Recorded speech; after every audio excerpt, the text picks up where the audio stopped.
দক্ষিণ এশিয়ার তিনটি দেশ বাংলাদেশ, চীন, পাকিস্তান মিলে এবার নতুন একটি জোট গঠনে সম্মত হয়েছে। অর্থনৈতিক উন্নয়ন এবং তিন দেশের জনগণের জীবনযাত্রার মান উন্নত করার লক্ষ্যে এই প্ল্যাটফর্ম গঠন করা হবে বলে জানা যায়। চীনের ইউনান প্রদেশে বাংলাদেশ, চীন ও পাকিস্তানের পররাষ্ট্র সচিব পর্যায়ের বৈঠক অনুষ্ঠিত হয়েছে। সেখানেই এই তিন পক্ষই যৌথ একটি ওয়ার্কিং গ্রুপ গঠনে সম্মত হয়েছে।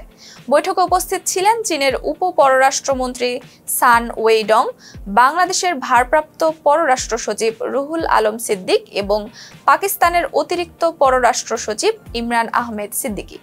এছাড়া পাকিস্তানের পররাষ্ট্র সচিব আমনা বালুচ ভার্চুয়ালি যুক্ত ছিলেন।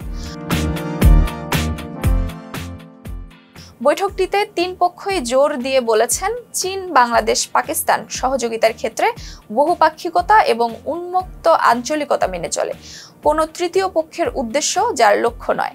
এছাড়া চীন, পাকিস্তান, বাংলাদেশ ত্রিপক্ষীয় সহযোগিতা নিয়ে বিস্তারিত মত বিনিময় করেছে। এই বৈঠকে তিনটি দেশই সুপ্রতিবেশী সুলভতা, সমতা ও পারস্পরিক বিশ্বাস, উন্মুক্ততা ও অন্তর্ভুক্তি, সাধারণ উন্নয়ন এবং উইন উইন সহযোগিতা নীতির উপর ভিত্তি করে ত্রিপক্ষীয় সহযোগিতা এগিয়ে নিতে সম্মত হয়েছে। আর এই ত্রিপক্ষীয় সহযোগিতার লক্ষ্য হলো অর্থনৈতিক উন্নয়ন এবং জনগণের জীবনযাত্রার মান উন্নত করা। এছাড়া শিল্প, বাণিজ্য, ম্যারিটাইম অ্যাফেয়ার্স, জল সম্পদ, জলবায়ু পরিবর্তন, কৃষি, মানব সম্পদ, থিঙ্ক ট্যাঙ্ক, স্বাস্থ্য, শিক্ষা, সংস্কৃতি এবং যুব সমাজ সংক্রান্ত ক্ষেত্রগুলোতে পারস্পরিক সহযোগিতা অন্বেষণ এবং বাস্তবায়ন করাই হবে তাদের মূল লক্ষ্য।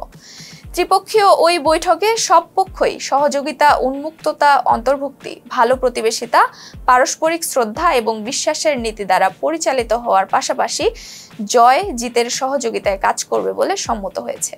সেই সঙ্গে বৈঠকে উপনীত সমঝোতা বাস্তবায়নের জন্য তিনটি পক্ষই যৌথ একটি ওয়ার্কিং গ্রুপ গঠনে সম্মত হয়েছে। ছিলাম নুসরাত জাহান জেরিন। ফেস দ্য পিপলের সাথে থাকার জন্য ধন্যবাদ।